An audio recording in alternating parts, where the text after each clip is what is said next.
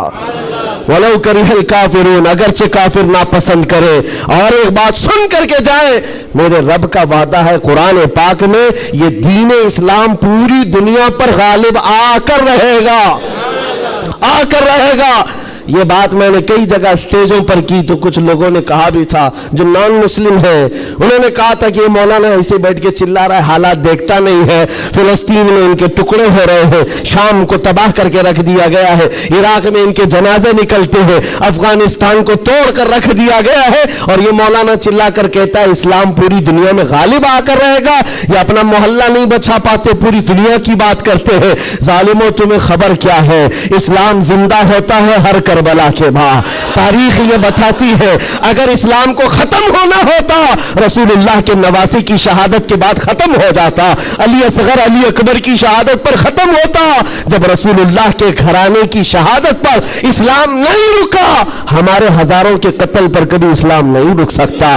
ایک غزہ ایک فلسطین کیا، ہزاروں غزہ تم اس زمین پر قائم کر کے دکھا دو، تب بھی میرا چیلنج ہے، اسلام تھا، اسلام ہے اور اسلام رہے گا۔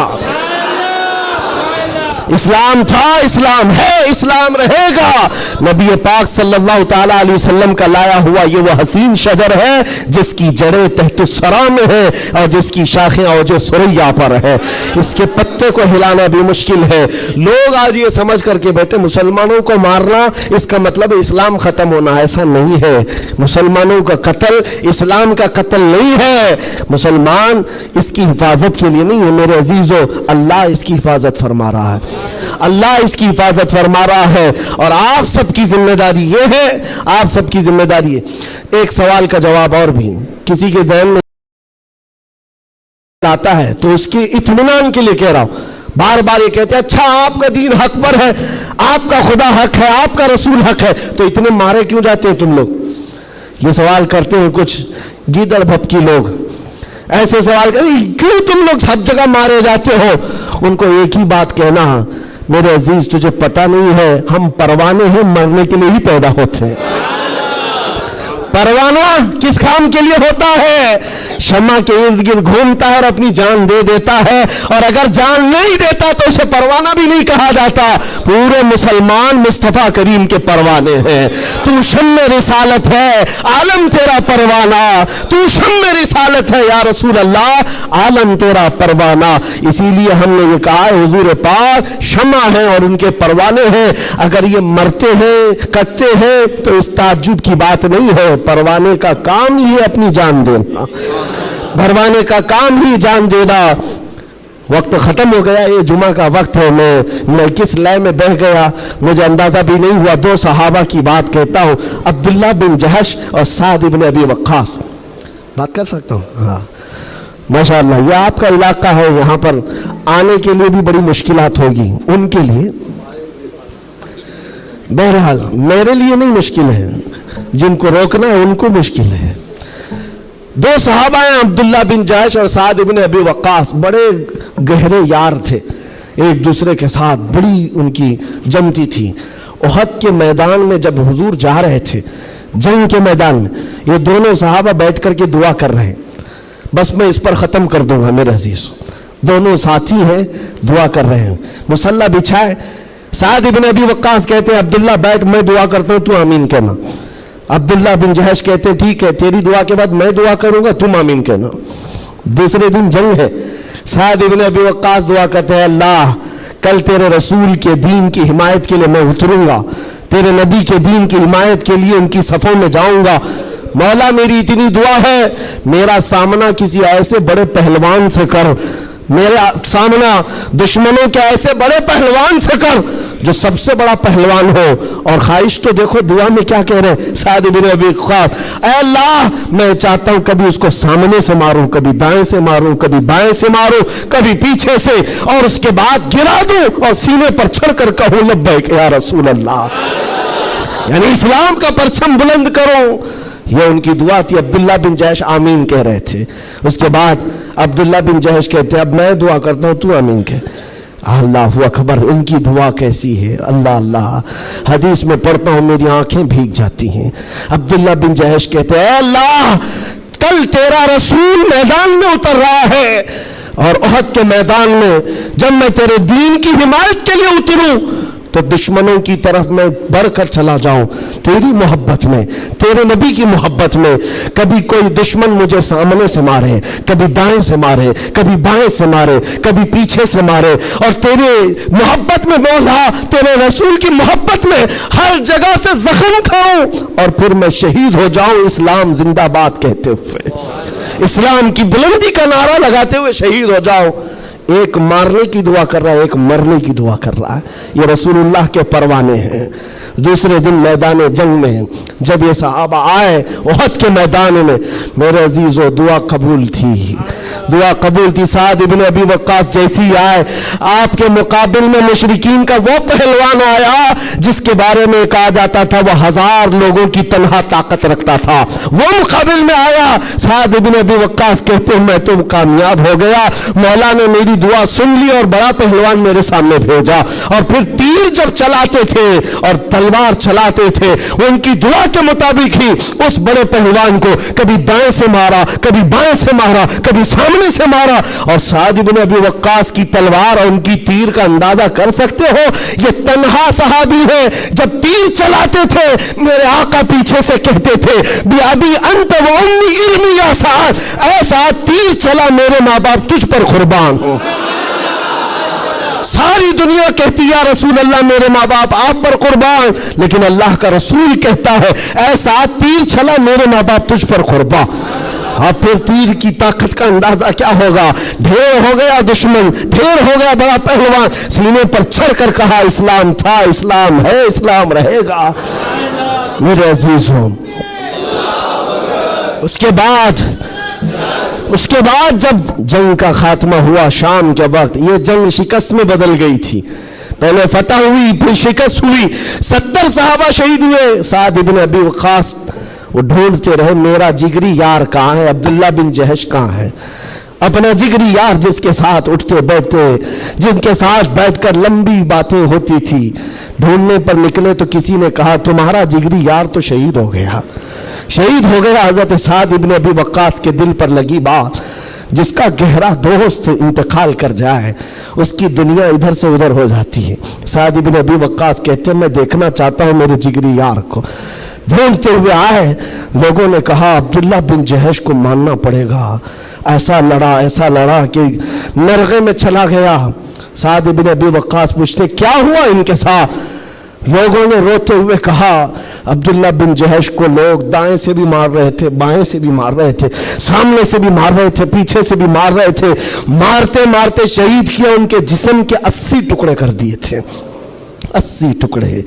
ان کے ٹکڑوں کو رسی میں پیرو کر کافروں نے ہار بنا کر پہن لیا. حضرت سعد ابن ابی وقاص قریب آتے ہیں اور جسم کے ان کے ٹکڑے زمین پر گرے ہوئے تھے, جو گرم گوشت تھا اٹھایا.